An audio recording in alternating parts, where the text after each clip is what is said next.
इस कहानी की शुरुआत में एक पिता और उसके बेटे को दिखाया जाता है जो सुनसान सड़क पर अकेले चले जा रहे हैं। इनके पास एक ट्रॉली है जिसमें इनकी ज़रूरत का सामान है। इन दोनों की हालत बहुत ज़्यादा खराब है। इस दुनिया को देखकर ऐसा लगता है कि पूरी दुनिया में सिर्फ यही दोनों बचे हैं, क्योंकि इनके आसपास ना इंसान है, ना गाड़ियाँ हैं, ना ही हरियाली है। लेकिन यह सच नहीं है। इस दुनिया में ऐसे लोग भी हैं जो आदमखोर है, यानी जो इंसानों को खा जाते हैं। क्योंकि धरती पर अब कोई फसल नहीं होती, कोई जानवर नहीं बचा है, इसलिए इंसानों को अपने आप को बचाने के लिए दूसरों को खाना पड़ता है। जो लोग ऐसा नहीं कर पाए, या तो वह भूख से मर गए या उन्हें अपनी जान देनी पड़ी। सड़क पर जॉन और उसका बेटा एक सफ़र पर हैं। इन्हें अपने आप को आदमखोर लोगों से बचाना है। साथ ही साथ अब दुनिया में ठंड बहुत ज़्यादा है, इसलिए हमेशा इन्हें गर्म कपड़े पहनकर रखने पड़ते हैं। जॉन रास्ते में अपने बेटे के साथ एक जगह पर रुक जाता है। जॉन के पास रिवॉल्वर है जिसमें 2 गोलियां हैं। वह अपने बेटे से पूछता है कि तुम्हें याद है ना, इसे कैसे चलाते हैं। अब अपने बेटे को बताता है कि तुम्हें अपने आप को मारना हो तो क्या करना होगा। गन को अपने मुंह में डालना होगा और सिर्फ ट्रिगर को दबाना होगा, इससे तुम्हारी जान चली जाएगी। इसके बाद वह अपने बेटे को अपने गले से लगा लेता है। जॉन गाड़ी में एक दिन अपने बेटे के साथ सो रहा होता है, तभी उसे एक गाड़ी की आवाज़ आती है। वह देखता है कि सामने से एक ट्रक आ रहा है जिसमें बहुत सारे लोग हैं, सबके पास हथियार है। जॉन अपने बेटे के साथ ढलान के नीचे छुप जाता है, तभी इन लोगों का ट्रक खराब हो जाता है। इन्हीं लोगों में से एक आदमी उस जगह पर जाता है जहाँ पर जॉन अपने बेटे के साथ छुपा हुआ है। वहाँ पर टॉयलेट करने के लिए आता है। वह जॉन और उसके बेटे को देख लेता है। जॉन उस आदमी के ऊपर गन तान देता है। वह कहता है कि अगर तुमने पीछे मुड़कर देखा तो मैं तुम्हें गोली मार दूंगा। जॉन उससे पूछता है कि तुम खाते क्या हो। वह आदमी बोलता है कि हमें जो मिल जाता है वह उसे खा जाते हैं। इसका मतलब यह है कि यह आदमखोर है। वह आदमी बोलता है कि तुम्हें देखकर ऐसा लगता है कि तुमने कभी इंसान को नहीं मारा। जॉन कहता है कि हाँ, लेकिन मैं अपने बेटे के लिए किसी को भी मार सकता हूँ। वह आदमी बार बार जॉन के बेटे को देख रहा होता है, तभी वह अपने जेब से चाकू निकालकर जॉन के बेटे की गर्दन पर रख देता है। जॉन कहता है कि मेरे बेटे को छोड़ दो, लेकिन वह उसके बेटे को नहीं छोड़ना चाहता। जॉन उस रिवॉल्वर को उस आदमी को शूट कर देता है। गोली की आवाज़ सुनकर उस आदमी के जितने भी साथी होते हैं दौड़कर उधर आ जाते हैं, लेकिन जॉन अपने बेटे को कंधे पर उठाकर भागना शुरू कर देता है। वह एक जगह पर छुप जाता है जिससे वह उन आदमियों से बच जाता है। जॉन अपने बेटे को कहता है कि तुम चिंता मत करो, मैं तुम्हारी रक्षा करूंगा। हालांकि जॉन अपने बेटे को मारने की कोशिश भी करता है, लेकिन उसके अंदर इतनी हिम्मत नहीं है कि वह अपने मासूम बेटे को मार सके। वह अपने आप को कब का मार देता। ऐसी दुनिया में जो नर्क से भी बदतर है, कोई भी इंसान नहीं जीना चाहता। वह जिंदा है तो सिर्फ अपने बेटे के लिए। जॉन और उसका बेटा वहीं पर छुपकर काफ़ी देर तक इंतज़ार करते हैं। इसके बाद वह उस गाड़ी के पास चले जाते हैं जहाँ पर उन्हें रात बिताई थी, क्योंकि उनकी टोली भी वहाँ पर थी। लेकिन इनका सारा सामान वह लोग ले जा चुके होते हैं। अब इनके पास कुछ भी नहीं है, क्योंकि उसकी टोली में इनका बचा हुआ खाना था। दोनों वहाँ से आगे जाते हैं और पूरा दिन चलने के बाद यह एक फ्लाईओवर के पास पहुँचते हैं जहाँ बीचों बीच एक ट्रक खड़ा होता है। आज रात इन्हें यहीं पर गुजारनी होगी। अगली सुबह जॉन उठता है। उसके पास एक अंगूठी होती है। उसे अपनी पत्नी की याद आती है। उसे वह दिन याद आता है जब जॉन का बेटा पैदा हुआ था। यह वह वक्त था जब धरती खत्म होना शुरू हुई थी। दरअसल धरती के सतह पर बहुत सारे बदलाव आए थे, इसलिए धरती पर जानवर बढ़ना शुरू हो गए। धीरे धीरे फसलें खत्म हो गई। इंसान एक दूसरे को मारकर खाने लगे, लेकिन जॉन का परिवार ऐसा नहीं करता था। इनके पास जो बचा हुआ खाना था उसी के सहारे यह लोग जिंदगी जी रहे थे, एक उम्मीद के साथ कि कभी ना कभी यह सब कुछ ठीक हो जाएगा। लेकिन धीरे धीरे वक्त बीता। जब जॉन का बेटा बड़ा हो गया, एक दिन जब जॉन के घर में एक आदमी इन सबको मारने के लिए आया तो जॉन ने उसे गोली मार दी। दरअसल इनके पास 3 गोलियां थी, लेकिन अब इनके पास 2 गोलियां बची है। जॉन की पत्नी कहती है कि हम सबको अपने आप को खत्म कर देना चाहिए था, क्योंकि आज नहीं तो कल वह लोग हमारे घर के अंदर घुस जाएंगे। अब तुम्हारी आंखों के सामने मेरा और मेरे बच्चे को मार देंगे और इसके बाद हमें खा जाएंगे। जॉन कहता है कि नहीं, हमें जीना होगा, लेकिन जॉन की पत्नी जानती है कि यह पॉसिबल नहीं है, इसलिए वह जॉन को कहती है कि तुम्हें हमारे बेटे को साउथ ले जाना होगा। दरअसल इन्होंने सुना होता है कि साउथ में अभी भी ऐसी बस्ती है जहाँ पर इंसान रहते हैं, जहाँ पर इंसान सुरक्षित हैं, लेकिन प्रॉब्लम यही होती है कि इनके पास इतना राशन नहीं होता कि तीनों उस सफ़र पर निकल सके। इसलिए जॉन की पत्नी उसे गन देती है। वह कहती है कि मैं तुम्हारे साथ नहीं जा सकती, अगर कोई मुसीबत आए तो तुम दोनों अपने आप को गोली से मार लेना। वह अपना गर्म कोट और अपनी टोपी उतार देती है। दरअसल यहाँ पर बहुत ज़्यादा ठंड होती है। वह अपनी जान देना चाहती है। जॉन उससे बहुत रिक्वेस्ट करता है कि वह कहता है कि एक रात और रुक जाओ, क्योंकि वह अपनी पत्नी के साथ एक और रात गुजारना चाहता है। जॉन की पत्नी कहती है कि नहीं, अब यह पॉसिबल नहीं है।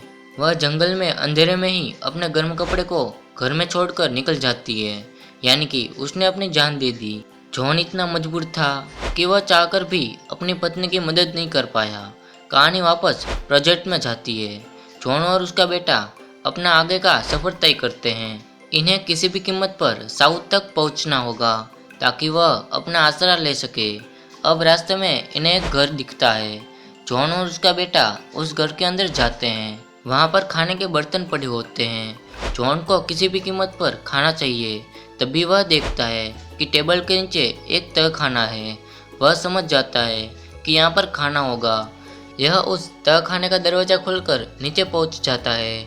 वह देखता है कि वहाँ पर बहुत सारे इंसानों को बंदी बनाकर रखा गया है। जॉन जल्दी से अपने बेटे के साथ ऊपर वापस आ जाता है, इससे पहले कि दोनों घर से बाहर निकलते। बाहर वे लोग रहते हैं जिनका यह घर है। इन सब के पास बंदूकें होती है। जॉन और उसका बेटा ऊपर चले जाते हैं। जॉन जानता है कि हम लोग इस आदमखोर के हाथ लग गए तो हमारा क्या होगा। जॉन अपने बेटे के सिर पर गन तान देता है, क्योंकि वह उसको एक अच्छी मौत देना चाहता है। इससे पहले कि वह अपने बेटे को गोली मारता, तह खाने का दरवाज़ा ऊपर की तरफ खुलना शुरू हो जाता है। उस घर के जितने भी सदस्य होते हैं सब उस जगह पहुंचना शुरू कर देते हैं। तब भी जॉन को मौका मिल जाता है घर से निकलने का। वह झाड़ियों के पीछे छुप जाता है। तभी उस घर के सदस्य बाहर आते हैं। अपनी दूरबीन से चारों तरफ देखते हैं कि यहाँ से कोई भागा तो नहीं है, लेकिन उन्हें वहाँ पर कोई भी नहीं दिखता। जॉन और उसका बेटा रात तक वहीं छुपे रहते हैं। इसके बाद वे लोग वहाँ से निकलकर एक सुरक्षित जगह पर पहुँच जाते हैं। जॉन की हिम्मत धीरे धीरे जवाब दे रही है, क्योंकि उनका खाना खत्म हो चुका है। जब वे लोग आगे जाते हैं तो उन्हें रास्ते में एक घर दिखता है। जॉन उस घर में खाने की तलाश में जाता है, लेकिन उसे वहाँ पर खाना नहीं मिलता। जब यह घर के पीछे जाता है तो उसे वहाँ पर एक ढक्कन दिखता है। जब वह ढक्कन को खोलकर नीचे जाता है तो वहाँ पर एक छुपा हुआ कमरा होता है, जहाँ पर ढेर सारा खाना होता है। बल्कि यहाँ पर रहने की, खाने की, पीने की हर तरह की सुविधा होती है। यह देखकर जॉन खुश हो जाता है। आज जॉन और उसके बेटे ने कई महीनों के बाद भरपेट खाना खाया। दोनों यहाँ पर अपने हुलियों को भी ठीक कर लेते हैं। रात को जब यह लोग यहाँ पर होते हैं तो इन्हें एहसास होता है कि ऊपर कोई है।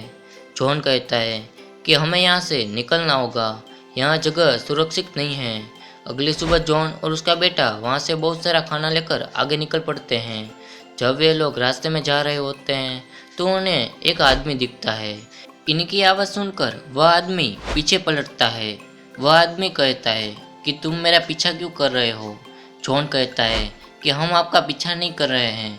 बूढ़ा आदमी कहता है कि मेरे पास तुम्हारे लिए कुछ भी नहीं है। जॉन कहता है कि हम आदमखोर नहीं हैं। बूढ़े आदमी की हालत बहुत ज़्यादा खराब होती है। जॉन का बेटा कहता है कि क्या हम इसे खाने के लिए कुछ दे दे। हालांकि जॉन शुरू में मना करता है, लेकिन वह उस बूढ़े आदमी को खाना दे देता है। जॉन को विश्वास हो जाता है कि वह बूढ़ा आदमी इनकी तरह एक मुसाफिर है। रात को तीनों डिनर करते हैं। बूढ़ा आदमी कहता है कि जब मैंने तुम्हारे बेटे को देखा तो मुझे लगा कि यह कोई एंजल है, क्योंकि कई सालों से मैंने किसी बच्चे को नहीं देखा। मेरा भी एक बेटा था जिसे दूसरे लोगों ने मार दिया। सुबह में बूढ़ा आदमी वहाँ से अकेला ही निकल जाता है। जॉन और उसका बेटा साउथ की तरफ बढ़ना शुरू कर देते हैं। जॉन की अब तबीयत खराब होना शुरू हो जाती है, लेकिन वह अपनी आशा नहीं खोता। वह कहता है कि हम समुद्र से बहुत पास हैं, हम नक्शे के सहारे साउथ की तरफ बढ़ेंगे। जब यह समुद्र के पास पहुंच जाते हैं तो वहां पर समुद्र का रंग नीला नहीं होता बल्कि काला होता है और ना ही कभी आसमान में सूरज दिखता है। जॉन अपने दूरबीन से समुद्र के अंदर देखता है तो उसे वहां पर एक जहाज दिखती है। जॉन अपने बेटे को रिवॉल्वर दे देता है। जॉन कहता है कि तुम मेरा यहीं पर इंतज़ार करना। वह तैरता हुआ जहाज की तरफ निकल पड़ता है। जॉन का बेटा यहाँ पर सो जाता है। तब भी यहाँ पर किसी के पैर दिखाई जाते हैं। कुछ देर के बाद जब जॉन का बेटा उठता है तो वह देखता है कि उसके चारों तरफ कुछ भी नहीं है। उसका सारा सामान कोई चोरी करके ले गया। जॉन जहाज से वापस आ चुका होता है। उसके पास कुछ सामान होता है जो जहाज से लेकर आया होता है। वह देखता है कि इनका सारा सामान चोरी हो चुका है। हालांकि रिवॉल्वर अभी भी जॉन के बेटे के पास है। यहाँ पर जॉन के जूते भी चोरी हो चुके हैं। वह अपने बेटे को कंधे पर उठाता है और उस तरफ भागता है। वह आदमी इन्हें दिख जाता है जो ट्रॉली में सामान लेकर जा रहा होता है। जॉन को रास्ते में चलते हुए बहुत पेन हो रहा होता है क्योंकि उसके पैर में जूते नहीं हैं, लेकिन किसी तरह से वह उस आदमी तक पहुंच जाता है। अपनी बंदूक उस पर तान देता है। जॉन कहता है कि मेरे कपड़े उतारो, मेरे जूते मुझे वापस दो, नहीं तो मैं तुम्हें गोली मार दूंगा। जॉन का बेटा कहता है कि पिताजी ऐसा मत करना। वह आदमी कहता है कि अपने बेटे की बात सुनो, लेकिन जॉन उससे अपना सारा सामान वापस लेना चाहता है। उस आदमी को उसे सब कुछ देना पड़ता है। वह आदमी कहता है कि मैं भूखा हूँ, मैं मर जाऊँगा, लेकिन जॉन उसकी बात नहीं सुनता। ट्रॉली लेकर वहाँ से निकल जाता है। जॉन का बेटा अपने पिता से नाराज़ है। वह कहता है कि हमें उसकी मदद करनी चाहिए। वह डरा हुआ है, उसे खाने की ज़रूरत है। जॉन अपने बेटे की बात मान जाता है। वह वापस उसी जगह पर जाता है, लेकिन वह आदमी वहाँ पर नहीं रहता। वह उस आदमी के लिए कपड़े और खाना रखकर आगे निकल जाते हैं। जब यह लोग एक घर के आगे से निकलते हैं तो इनके ऊपर कोई तीर चलाता है। जॉन और उसका बेटा ट्रॉली के पीछे छुप जाते हैं, लेकिन दूसरा तीर जॉन के पैर पर आकर लगता है। जॉन जब जहाज के अंदर गया था तो वहाँ से एक फ्लेयर गन लाया था।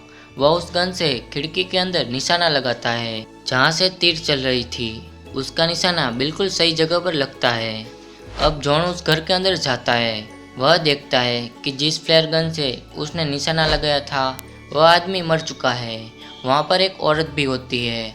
दरअसल यहाँ पर हर एक इंसान को ऐसा लगता है कि सब उनका पीछा कर रहे हैं, लेकिन ऐसा नहीं होता। जॉन अपने पैर में लगे तीर को निकाल रहा होता है। वह अपने पैर को किसी तरह से बांधता है, लेकिन जॉन की हालत बहुत ज़्यादा खराब होती है। उसे चलने में बहुत प्रॉब्लम हो रही होती है। वह अपने बेटे से कहता है कि मैं अब ट्रॉली को नहीं खींच सकता, हमें ट्रॉली को यहीं पर छोड़ना होगा। अपने ज़रूरत की चीज़ों को एक बैग में डाल लेते हैं, लेकिन जॉन बहुत ज़्यादा आगे तक नहीं चल पाता।